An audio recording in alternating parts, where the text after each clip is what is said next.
کوٹ انور عادل خانزادہ دوڑ شہر میں عالمی یوم خانزادہ ڈے منایا گیا جس میں ملک بھر سے خانزادہ راجپوت برادری کے لوگوں نے بڑی تعداد میں شرکت کی۔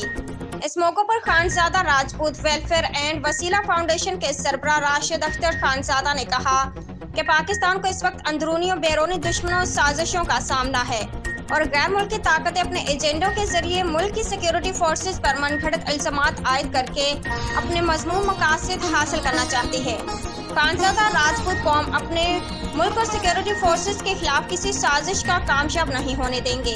اس موقع پر راجہ خانزادہ، احسن حیات خانزادہ، عبدالقدیر خانزادہ، خورشید عالم خانزادہ، انور عادل خانزادہ، محمد یونس، کاشف رضوان، وقار خانزادہ، عمیر خانزادہ، فیضان خانزادہ کے علاوہ خانزادہ قوم کے سینکڑوں افراد نے شرکت کی۔ قبل ازیں دوڑ شہر میں دفاع پاکستان ریلی نکالی گئی جس میں درجنوں گاڑیاں بھی شامل تھیں۔